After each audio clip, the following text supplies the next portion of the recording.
Okay, we'd like to welcome on our next guest. We have the brothers from the West Coast, Matt and Mike Dovenberg, both from San Mateo College. How you guys doing today? Doing great. Thanks for having us, man. We are excited. Yeah, we are too. Our second time running it back with two different people, four people on total. So a lot of communication, a lot of good times about to happen. Webbs, how you feeling, brother?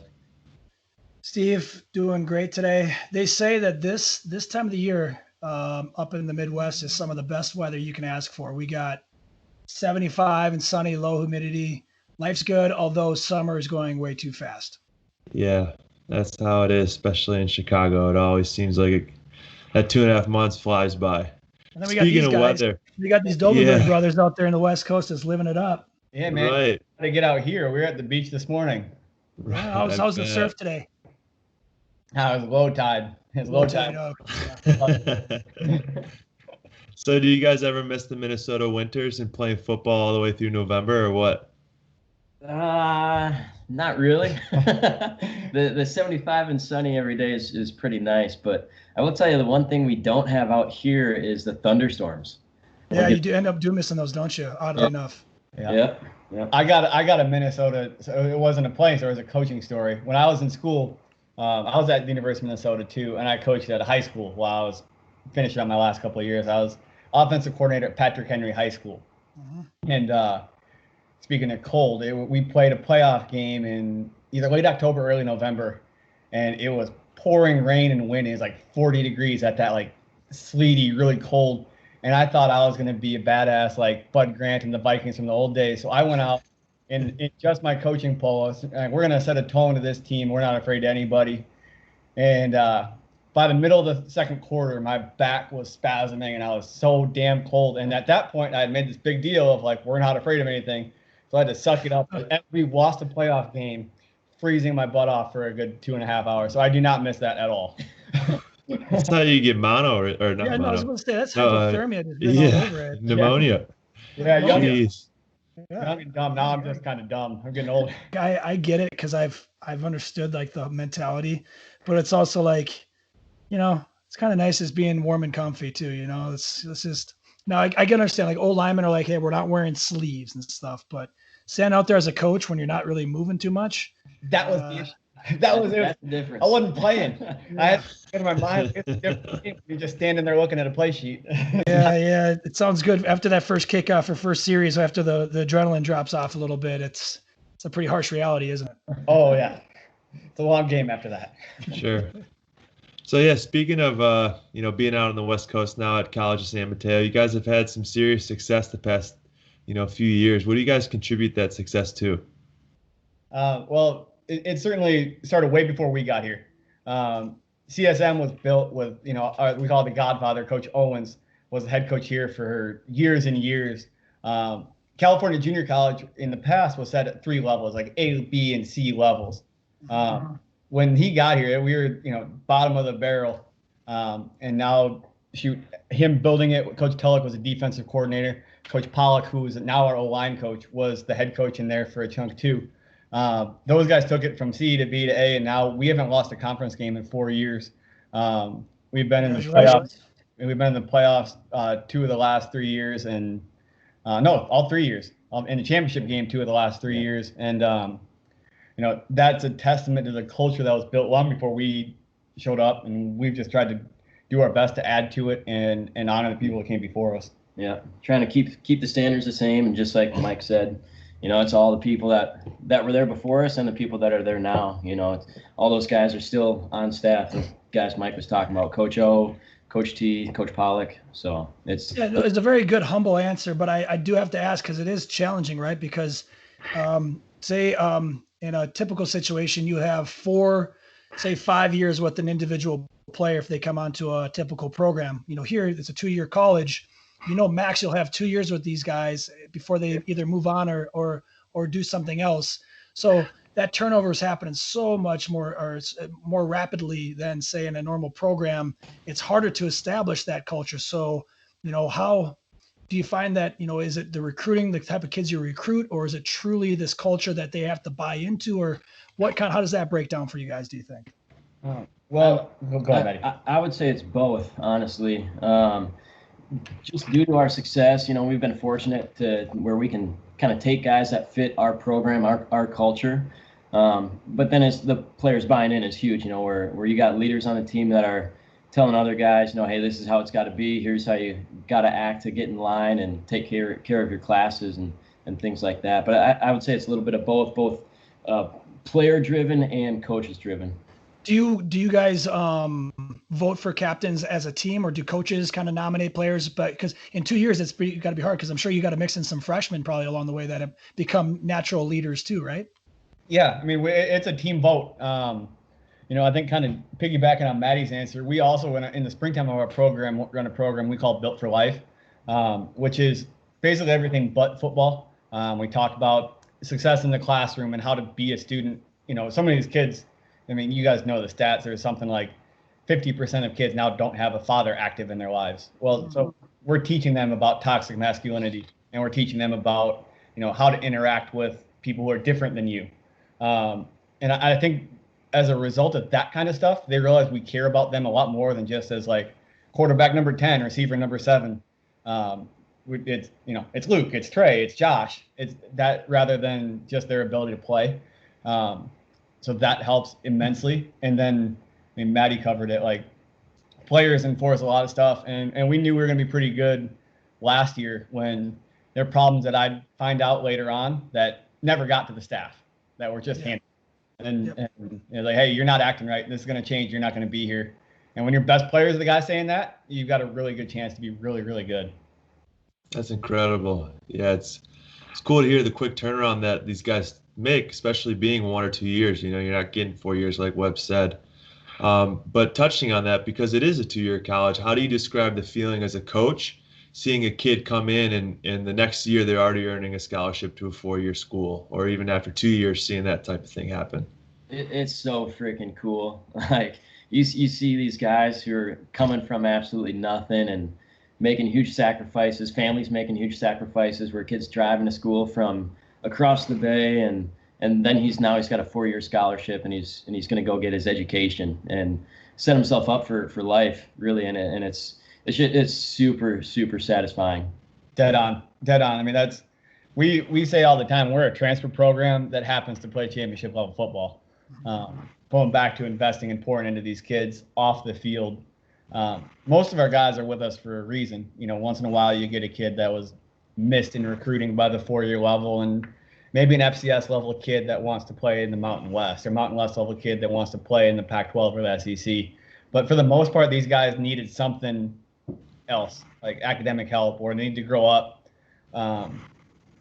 You have all those growing pains in the process, and you can tell the kid at times doesn't see the end game. Why am I running 400s because I was a minute late to a meeting? Why am I rolling up and down the field because I violated in the secondary? And then when the guys get up, we had a kid this past year from Oakland who is now playing at Idaho, and he got up and talked at the end of the season, and like he came up hard. Like, he's a tough kid from the hood. He got up there and just started crying, and it wasn't just the players or the coaches, it was the English teachers, and how you've been like a mother to me, and the coaches, how you held me accountable and made me believe when I didn't believe. And that part is, I mean, we won the championship game. Like, we won big. It was awesome, but there's nothing like that moment when the kid reached his goals. Now he's going to get a bachelor's degree, and his kids aren't going to know the same struggle that he did growing up. Yeah, he totally alters his life path by the decisions he made, and then his experience, with you all at San Mateo. So congrats to that. I'm sure that is, bigger than football, right? Yeah, no doubt. And how many? A couple questions. How many guys a year would you say are leaving to go to a 4-year school? And in addition to that, do you have any good stories that of a kid that really came from nothing? And I mean, I know you just talked one, but any other inspirational stories that you'd like to touch on?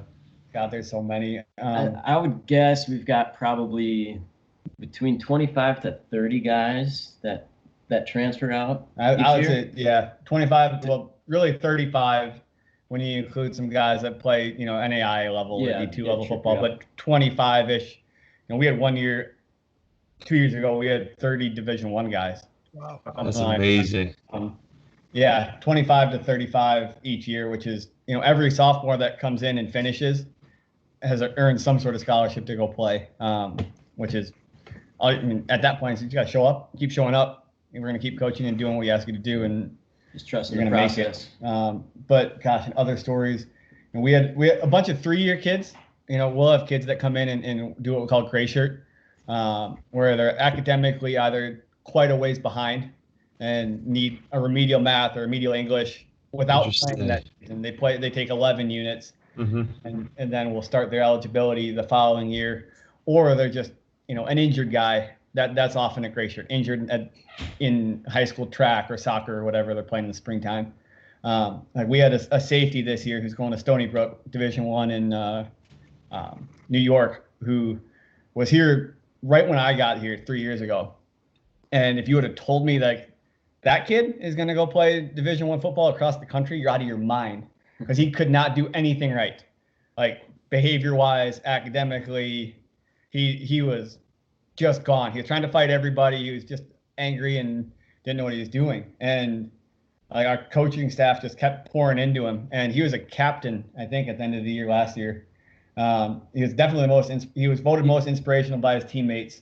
And if you tell me now that kid will do he'll do anything, yeah, you're right. Like he can do anything now. Quite honestly, because I'm trying to remember, I'm pretty sure he was definitely over a 3.0 GPA in his last fall.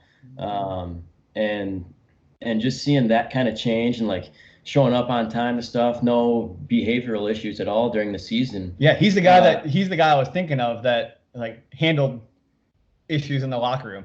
Oh, like, yeah. Hey, you pop off to coach again, it's going to be you and me. Like it's not going to get into that other office. Like he's that kind of kid. Yeah. There's one other guy too.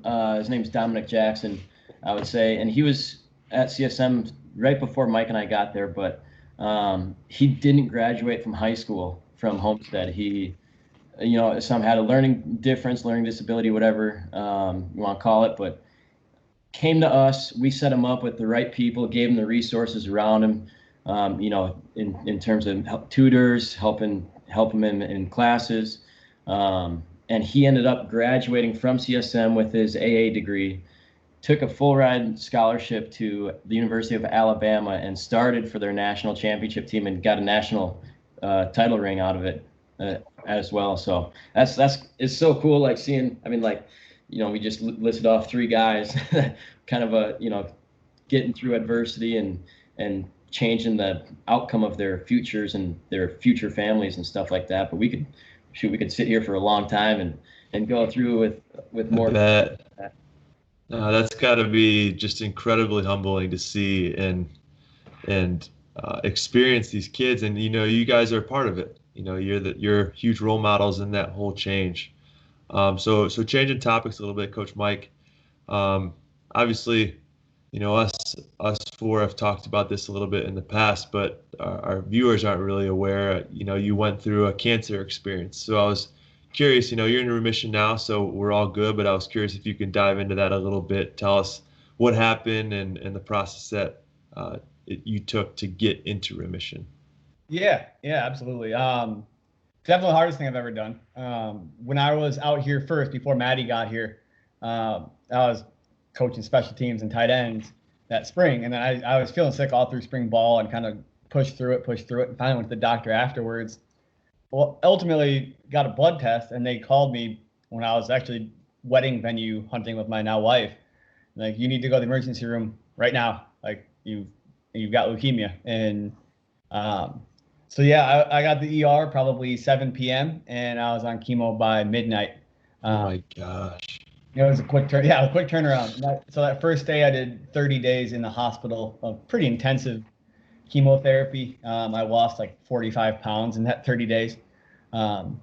It sounds worse than it was. Like if there's someone going through that, getting ready to gear up for something like that, the side effect meds are really good now.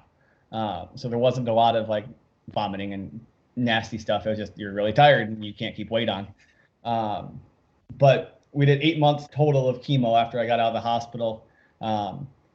Decided at the end of that there's this deep test that basically can detect if there's DNA that was present in my bone marrow. At the same time, I have leukemia. So there's a couple of strands of that DNA, and they don't really know what that small amount means, but the cure, so to speak, is bone marrow transplant, which my sister happened to be a perfect match. Total side note, I'm going to pause real quick. The BeTheMatch.org does cheek swabs for bone marrow to potentially be a donor. It's like 70% of Caucasian people have a chance of having a match in the pool. But for minorities, it's much, much lower. It's like 50, 40, and 30% for African American, Hispanic, and Asian American. So if you're under 45, you should swab your cheek and see if you can donate. It's super painless. My sister did it and was in and out in an hour to actually donate the stem cells. So do that. Yeah, no. That's our first ad. Yeah, I love it. We'll put a link or something when this goes. Yeah, up. of course. Yeah, sure. But back into the story. So I did a bone marrow transplant, which is giving it's easy, receiving it's kind of invasive. I got 11 rounds of radiation in 4 days, and then a very heavy dose of chemo. Essentially, what they do is they try to kill your immune system, so you have nothing producing blood, or because leukemia is a blood cancer. So all your bone marrow gets killed and your blood gets killed, and then they give you stem cells, which are this miraculous thing that grows in your bone marrow, and they divide and turn into whatever you need. Red blood, white blood, platelet producing cells. So now after a 2-week phase, I started to show like I was producing blood, and then I was in the hospital for 30 days in isolation. Oh, wait, for those first 2 weeks, did you really have no idea if the bone marrow has taken? Right? Correct. And you are very, very, like at that point, a cold will kill you. Yeah. Like so you're quarantine of sorts? Isolation. I didn't breathe fresh air for 28 days. Wow. I get up. Maddie was able to come see me, but my routine was like, get up, try to get something. The radiation messes with your mouth, so I have IV nutrition. Try to get something to eat. Walk 11 laps around the nurse's station, was a half mile. I did that twice a day, every day, no matter what. Attaboy. Hey, if I can find a way. Baddest dude in the building. But long story short, like eventually, the sun started to come up, and the blood numbers came up, and the mouth started to heal, and after went through some bumps in the road, but got out of the hospital in about 30 days, and then a few months later, August 5th, I was cleared to return to practice, which is very conveniently the first day of camp. With like a strong amount of resistance from our oncologist, but I'm fairly strong-willed, and so I think she agreed to give me some restricted hours that we more or less followed on campus anyway, and then we went back to it and got it done. I'm cancer-free now. I'm celebrating my 31st birthday tomorrow, actually. I'm a year and a half. Congrats and happy birthday. Yeah. How many? What was it? A year and what? Year and a half, about 18 year months. And a half. Out of the camp. Awesome. Do you find that football a good motivator for you for your recovery at all? Like to get back and to coach, or was it what got you through the dark days? Family and football, no doubt. Like that, I wanted to be well for my wife, my brother, my parents, my sisters. And I wanted to get back to football, like so desperately. They give you steroids, not the anabolic type. They give you, it's called prednisone, which just makes you edgy and awake. And I'm already edgy and don't sleep a whole lot. But I vividly remember the first round in the hospital. I still coordinate special teams. Up at 3:30 in the morning on huddle, like all caps saying like, "Run the fucking hump." Yeah. Stuff like high school JV BS, like all that. I'm sorry for swearing on your podcast, but it's all right. Okay. But I vividly remember that being a huge thing. And then when I was fresh out of the hospital, I had to wear this big mask to go out of the house. Again, being very new, vulnerable to infections and stuff. But in the house, I could get on Skype, and I ran quarterback meetings that summer, like through Skype with our head coach, who's a defensive guy. And you can tell he's a good football coach because he never coached a minute of offense. And he got our quarterbacks playing pretty good in the summer. Nice thing was when they started making mistakes in camp, I was like, the coach taught him that part. Exactly. You have a good excuse, a good out for that stuff. unfortunately, the fall guy is above me on the ladder, so it didn't work as well as I hoped. But no, it was. I mean, you hit it, like all the motivation to get back, all the like mental toughness and stuff you go through, and both as a player and a coach. Like, I mean, you guys, or at least I know Webb, like you've done the GA and QC thing where like you're grinding out long hours for not a lot of recognition, but you learn how to like to put your head down and do what you're supposed to do and do your job. That's kind of the approach I took to treatment, right? Like my job was not to be healthy in a day. My job was to get treatment A, to do my walk, to try to get something eaten beyond just the IV stuff, watch something to unwind, do something nice for my mom, wife, brother, who were all out here helping, and then rest. Like that was my mentality. Like, do your job over and over and over again. And that's kind of become a mantra for us. I mean, I stole it from Belichick and the Patriots, but it applies everywhere in football. We still. No, you came up with. What are you talking about? You guys talk about that a little bit. To do your job, and we have the bracelets, right? And it's something that kind of like you guys want to just kind of talk about. I don't want to give anything away. You kind of want to just kind of hit on and talk about what that means, how you guys are using it. And I've got the bracelets right here. They say Team Dovenberg on one side, and then it's never give up, never give in. And one of our recruiting coordinator actually had these bracelets made, I think, 2 days after Mike got in the hospital. He came to visit me 2 days later, and he's like, hey, here's 50 of these, give them out, all the players have them. And even now, I mean, we're, like Mike said, we're 18 months past his bone marrow transplant, which is 2 years, 2 years and a month past everything else. From initially getting diagnosed. And I mean, like I still got mine on. I know like some of our family members still wear them, but a lot of the guys on the team still wear them. And you know, I mean, just seeing that is really cool because you know it's a family. Like this is more than football now. Right. And even there's one other thing too. I think or a couple things that I think helped, or you know, at least is our head coach was very involved in trying to make sure like that Mike knew the team has his back. We've got your back. And so we had all the guys on our team that were in different units, and all these guys had these huge sheets of poster paper that they could write like "Welcome home, Coach Dove," "Welcome back," like you know, E plus R equals O, which is one of the lessons that Mike taught to the team, and just all these kind of inspiring notes. And we put them up inside our apartment, so when Mike walked through the door the first time coming home from the hospital, it's bam right in front of him, and there's. I mean, that's got to be emotional to come back to, right? Be choked up thinking about even now, to be honest with you. Like, I mean, T and Coach Guilford and everybody was down the first time around when I was in, and then I could have visitors. I mean, they were down. I had a visitor every day, players. But coming home to that, like, it had been almost, 9 months, 10 months. Like, people kind of tend to get fatigued on, hey, we're here for you, but not these guys, man. That was cool. Mm-hmm. Yeah. But I would say that also speaks to Mike too, you know, like him having good relationships with all these guys and stuff too, where guys, they cared about him and stuff too. So it's not just all the team. It's Mike was it's a good person too. Solid 8. Yeah, it was pretty cool. This team is unbelievable. This football family, I came up, I was a head coach at 25 and left that job to come work for a guy like Coach Tuller. And, I knew I was coming to learn football and learn how to really win at a really high level. But like I have zero desire to coach in the NFL or, go Division I. Like my initial plan was come here, learn, parlay that into a Division I job and kind of chase that bounce around dream. Like I'll work for Coach Tulloch until he fires me. Like I'll go to the end of the earth with that guy. Hopefully I keep the special teams coordinator around too. I think that speaks volume to you though, Matt. I think that's a good segue into touching on what you did during that time period. And, you guys mentioned the importance of family and friends, and Mike, you doing everything for them, but let's flip the script and have Matt kind of talk through his transition into getting to College of San Mateo and how, he kind of took your role and things have shifted since then.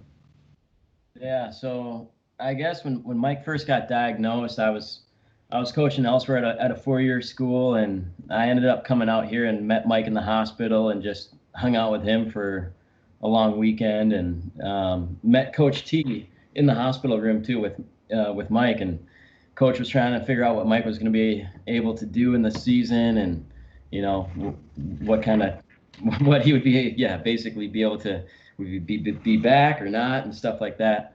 So Mike wasn't able to basically do anything, and he turned to me or he told Mike, hey, you interviewed for the job, you earned it. As far as I'm concerned, it's yours. What do you want to do with it? And Mike turned and looked at me, and he's like, hire Maddie, bring him out here. And so T looked at me, he's like, are you interested in that? And I was like, absolutely, no doubt about it. And Coach and I went downstairs in the hospital lobby, and that was the interview for the next. Wow. And it's worked out really, really well. I mean, you coached me out of a job. Yeah, California took my brother's job, and I live with him. So no, it's been awesome though. Like we mentioned on here, it's a really, really great staff, super talented, and we have a ton of fun too, like being able to quote the stupid movies that Mike and I like watching and things like that. So there's a lot of benefits to being out here, and it's like super, super awesome that he's healthy and he's back at it. And so once Mike got healthy, he transitioned into the offensive coordinator role and quarterbacks coach. So he was calling plays last year in his first season, and I don't know how many records we broke, but undefeated in the regular season, playoffs last year, and it's been a lot of fun, and I was happy to stay on too as the special teams coordinator and tight ends coach. So lots of football being talked about in the Dovenberg household. I bet. Yeah, and congrats to both of you, and such a great season last year. I'm curious, Mike, how do you take that experience after such a great year and coming right out of remission, like you said, just going right into camp? Like, how do you even describe that feeling?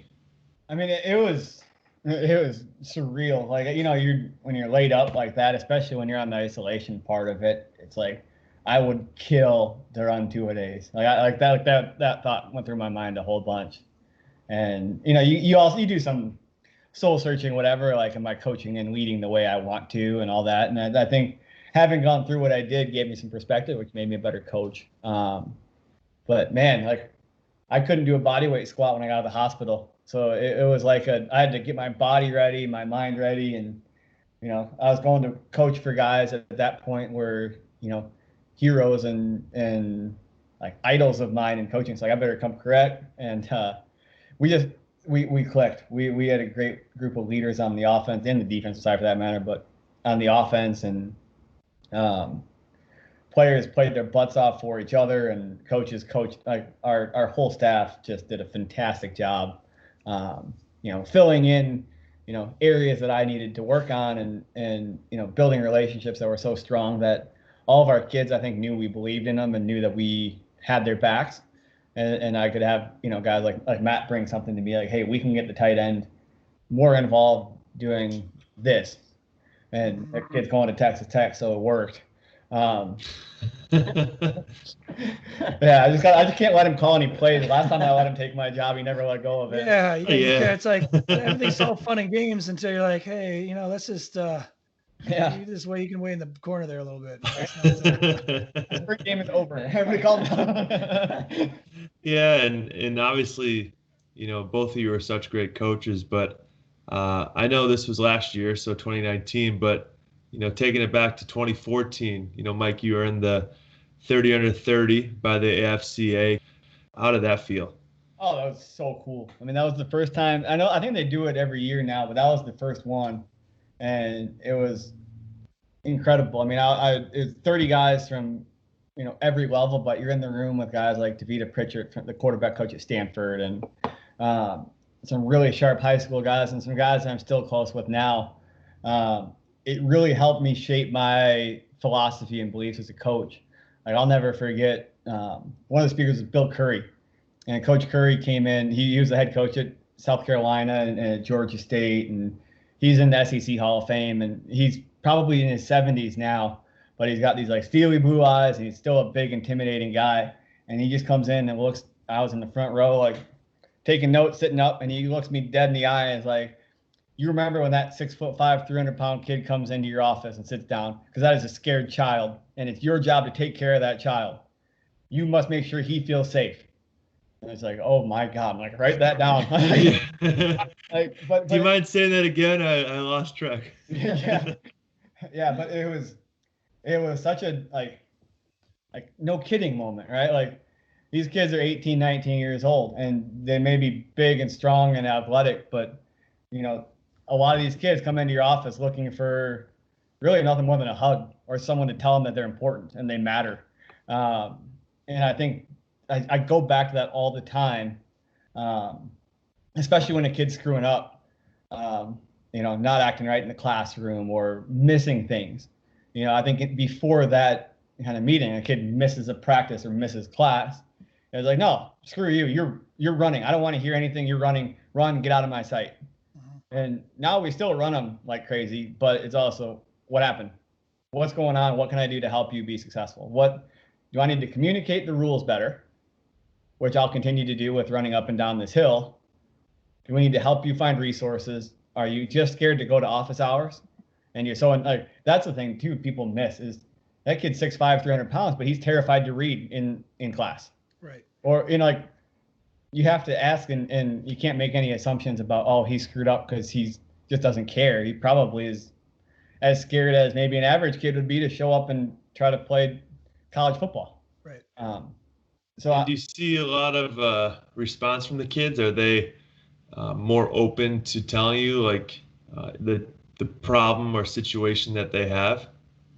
Definitely. I mean, it's astonishing the adversity some of our kids have had to go through at very young ages. But I mean, we have kids, we're in the Bay Area, so you get kids that have very little to nothing and are on food stamps and, living in a crowded house with not a lot of resources and the lights are off sometimes. And you have kids that parents make millions in tech and everything in between. And, you get surprised with what these kids have had to deal with, and those guys go to school together. And we're expecting the same things from them. But the kid whose lights are off, maybe he's acting like, like you think he's acting incorrectly, but he hasn't eaten all day and it's 4 p.m. Yeah. Like I'm pretty grouchy if I haven't eaten by noon. Like, so a little hangry. Yeah, exactly. If I haven't had another coffee by practice time, someone's going to get yelled at. But it's, it's those kind of things where I think they realize now, and I make a concerted effort to make sure I say like, hey, I love you, I care about you, and I'm here to help you. So I'm going to help you by holding you to these standards, and you've got to hold these standards or I can't help you, and you can't be here. But you need to help me help you by just telling me what's going on. And for most of our kids, it's something that we can handle. And once in a while, like, in my 10 years now coaching college football, I've dealt with everything from kids contemplating suicide and abusing alcohol and all kinds of stuff. And for the most part, we've been very successful in, if I can't help you directly, at least getting them to someone who can help who's more professionally trained and stuff like that.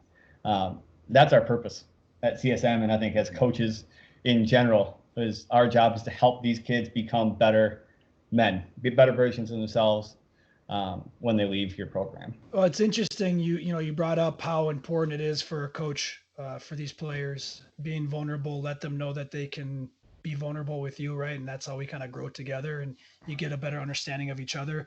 But, talking about the 30 under 30 and the coaches for, kind of brotherhood or fraternity and how Coach Curry tells you this one thing that now resonates in your mind. Since then, your coaching path or timeline was altered after he said that to you, after he stared at you with those steely blue eyes in the front row, right? And now all of a sudden that one sentence now resonates with you, and now you look at people differently. How important do you think it is for coaches to, not older coaches per se, but just coaches in general, to kind of give back to each other, right? To hold each other up and hold each other accountable and build each other up. What's your guys' thoughts on that?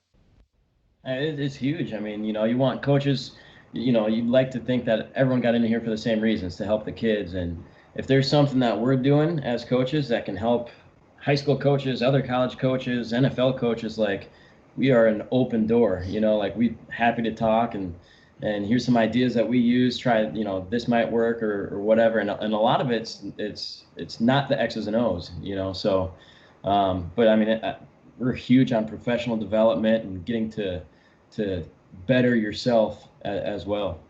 Yeah, I mean, I think we both got a pretty strong network of guys that we used to help each other, and it's fun. Like I'm at the clinics and all that stuff. Like, let's go have some beers and draw plays on napkins and talk about how this works. But I think there's also a component there where you build relationships with other coaches, where guys can call you or you can call them and be like, hey, I'm having a hard time reaching this kid. I can't get through. What have you done? And I've got a list of people that I know I can call and just like, hey, my quarterback room's been great here, but I know exactly who I'll call if we get into a place where we've got two guys that can't see eye to eye and won't talk to each other. Like, I know exactly who I'm going to call to work through that. I know exactly who I'm going to call when someone disappears because they've got a tragedy in their family. And I think having that accountability and personal development as coaches is really, really important. At least as much as, if probably more so than the like, hey, how can we run 4 verts better? And that's fun. Spacing. Yeah. Damn landmarks. Yeah. Will be fine. Yeah. Change your split wide part into the whole. It's not rocket science here, guys. Since you brought it up, can I totally sidetrack the whole thing? Yeah, please. At Minnesota, how did you read 4 verts? What was your progression? Were you safety reading or 3x1, 2x2? What kind of formation are we talking about here? We're 2x2, and now I know everybody's single high. You're playing the seam game. You got 2 high, 2x2. Are you reading inside out or outside in?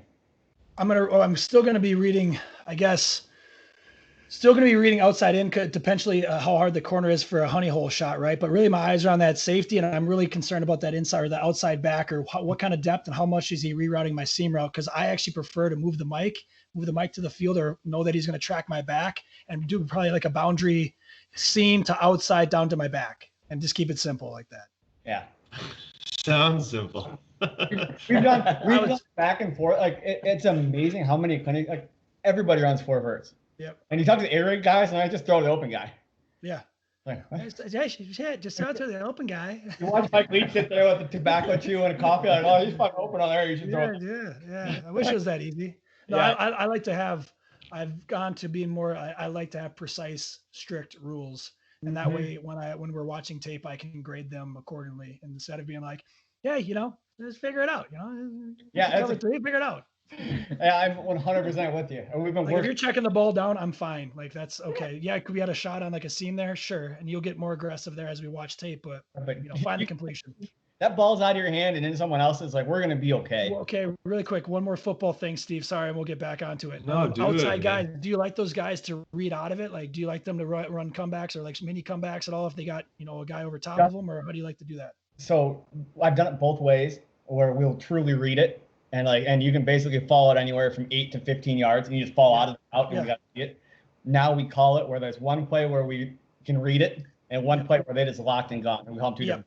I think you do need 2 different plays there. You really do. But okay. And the progression is different for the 2 different plays too. Sure. Yeah. Of course. Yeah. Definitely. Because against quarters, what are you going to do? It makes it a little more difficult, doesn't it? You're probably just you possibly the fallout or just the check down, right? Yeah. Exactly. All right, Steve. Sorry, back to the paid content here. No, I love it. No, it's fine. Totally. Next few hours. I mean, let's not act like I don't understand what's going on. Like, I'm following along. Okay, I just haven't coached. But, anyways, speaking on that topic, I want to talk fundamentals, but philosophically. While you're at those coaching clinics, is there something specific that you have pulled outside of the 30 under 30 that, another coach maybe in California and a coach's clinic that you were at that you really were inspired by and now are applying the same thing to your players and other coaches that you might be working with? That's a great question. I'd like to think I make a really big point when I'm at Glacier or the AFCA or whatever. I try to be in a session anytime there's a session going on. Like they got 8 to 6, mostly chunked out. Like I try to at least be somewhere listening, most of those times. This offseason, I heard Brian Lindgren speak, and he is really good. He's the quarterbacks coach, and I think he's calling plays as well at Oregon State. I think him and I approach things very similarly as far as we've got a toolbox for the quarterbacks and, what we ask them to do with their drops, and they're allowed to change that drop with a precise reason why you're punch setting instead of quick setting or whatever. We got press on a whip route or something. So I really like that from an X&O standpoint, but gosh, I mean, I'd like to think I've taken some sort of idea from almost everybody I've heard, but that's one that resonates right now. Like we're doing a lot this offseason, like to try to get better since we've got some more time. Well, I'm not as distinguished as the 30 under 30 guy over here. So stop it. Hey, you got several years left. Don't. Yeah, true. Yeah, but in terms of clinic talks, I think some of the biggest things I take away from those is more so like the way it's presented, and like just talking about being organized, and like I like seeing how different guys are organize their stuff and how they teach it to the players, kind of the teaching progressions rather than the individual like concept stuff. Yeah. But I do know this, like last season we went to the San Francisco 49ers training facility, and I was sit in with the tight ends coach for an hour and a half talking how they teach inside zone, outside zone, and mid zone to their tight ends, and different technique stuff and fundamentals and all that with Kittle. And I mean, how awesome Kittle is, and I can't go to a tight ends meeting without seeing George Kittle tape all over. I got all that.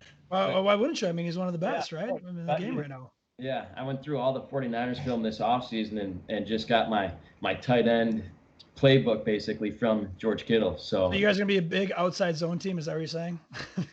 We're actually all of them, inside zone, mid zone, outside zone. We're pivoting to the triple option. Yeah, exactly. College or City College San Francisco. We're back to the Veer triple. Yeah. We'll be pitching the ball off the overhead. It's very cyclical, like all this like sexy stuff. Now let's get back to the meat and potatoes of it. Yeah. How do you go into those meetings? Like what type of mindset, how do you go into those clinics? What type of mindset do you have going into them, that you maybe write down a few things that you want to really learn about, or do you kind of just go in with an open mind and see what happens? A little bit of both. I mean, I think at times, especially when there's, the AFCA does such a good job of having, they have 6 going on at the same time. So you're kind of picking, like, this guy's talking QB fundamentals, this guy's talking how they teach their flood concept. Like, which one do I need to spend more time on? But, I like to think everybody can teach you something. So a lot of it is kind of going in with an open mind, especially if the guy's been successful, whether he's a high school guy or, coaching for the 49ers or anything in between. Like, okay, this dude's got his quarterback throwing for, 400 yards a game at the high school level. Like, he's teaching him something. What's he doing? Whether it's organizationally or, for me, like I'm kind of a concept nerd too. Like I like seeing that's how they're getting to the boundary safety in quarters or whatever. Yeah, of course. I think you have to be kind of obsessed with the details, and then what's important for it. And you guys take a great mindset that I'd like to just kind of acknowledge is taking that beginner's mindset. I think the downfall of almost anybody, especially in the coaching profession, is saying, I got it, or I know how to do this already. I don't need to see this. I think, you look at it the best, like Coach Belichick probably does it as best as anybody. He's always constantly learning and taking and pulling information, right? You can never know enough or have it down. So, I think it's a great message that you've kind of hit on there is to be willing to learn, be willing and take an open mind. Cause sometimes you sit there and you're like, well, I already know about this, or you already shut off the lesson, right? As soon as you say that, you shut off the lesson in your brain. So I commend you guys for doing that. I mean, so I know you spent some time with Peyton Manning. Like it stuck with me forever. Like his note-taking process on installs, right? You probably he was front row asking questions. He was like, I don't know, just above and beyond what it was. He just fit all the categories of what you'd want in a player.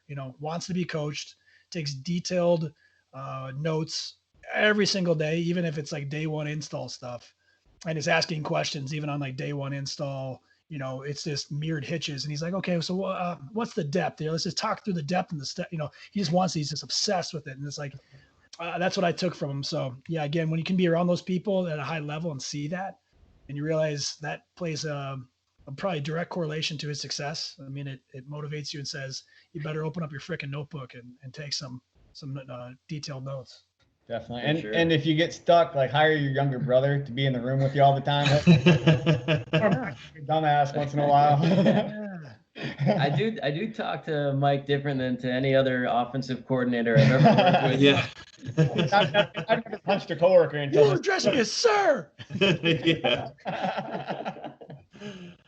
Well, I think we got time for one more question, guys, and it's more heartfelt with the CSM program, and it's Kirk Sandvik.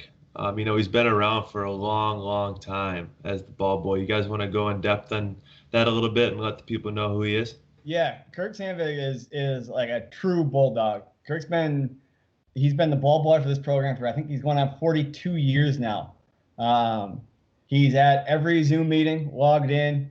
Early, ready to roll. He's got the best game day outfit I've ever seen. He's got home and away shoes. Kirk works extremely hard to make sure we're ready to go. Our quarterbacks are never have an issue. And I mean, Webb, I don't know, at Minnesota, you guys are big time now, but we've got kicking balls that look like pumpkins once in a while. Oh yeah. Those ever show up. They never show up on the offense, because Kirk does such an awesome job. That's huge. That's actually really something to hit on that people don't realize is, the jugs balls and kicking balls, those things get all mutated and warped. They do find their way into other position bags, it happens. And it's really, Is it the special teams quality control guy? Well, I'm not pointing any fingers here. And then the people say, they come back, well, football's a football, blah, blah, blah. It's like, yeah, well, you just don't get it, do you? I miss working with you, Webb. But no, Kirk, we love Kirk, and I know Kirk loves this program. He just got a mask made that's got, I think it's a CSM blue with a bulldog on the front. Like, the dude bleeds blue. He is the definition of a CSM bulldog. Yeah. I appreciate you guys sharing that. So, okay, for recruits, for coaches, how can they get a hold of you? Also want you to do one more time. You plug Be the Match. Let's kind of put that out there again for us. Yeah. So start with Be the Match. It's bethematch.org. All you have to do, you can donate, or you can if you're over 45, or if you're under 45, you can swab your cheek, and they'll tell you if you match with any of the thousands of people that need bone marrow stem cell transplants. Almost 85% of the donations, it's like donating a small amount of blood. So it's pain-free, and it will save somebody's life. So please, bethematch.org and see if you can donate, especially if you're a person of color and under 45. To reach us, I'm Mike Dovenberg, the offensive coordinator. It's at Coach Dovey, Coach Dovey on Twitter and Instagram. You should reach out anytime, whether it's football stuff or health stuff, whatever. Like, we're pretty open books around here. We're here to help. And then, and then Matt Dovenberg, I'm special teams coordinator and tight ends coach. And then my Twitter handle is at Coach Dovenberg. You guys got really lucky with getting like the awesome handles, Twitter handles. Like, no, not like Coach Dovenberg 1 or anything. Like, you guys got the solid one, Coach Dovey and Coach Dovenberg. I love it. Yeah, that's a pretty unique name, Yeah. There aren't a lot of us. Well, fellas, I'll say my part, then Webbs can close it out. Really appreciate you guys coming on.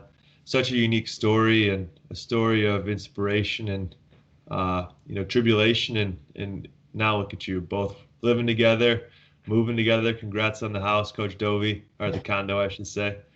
And looking forward to you guys in the spring, for the season. Yep. And just to add on to that, it's nothing that hasn't been said, but again, so happy that you're healthy.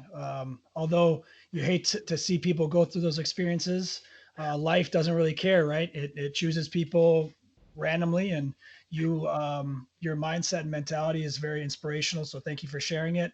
Thank you for giving back to the, not just the athletic community and football world, but also just to young men in general. I think your particular role at San Mateo is interesting because you are truly on the front lines of changing and altering young men's lives. So thank you both. I miss you guys. I'm glad you guys are doing well. I see the sunshine in the background, and I miss California. So live it up for me, please. Well, hey man, as soon as this quarantine thing's over, we better get you guys out for a weekend in the Bay. Yeah, That sounds fantastic.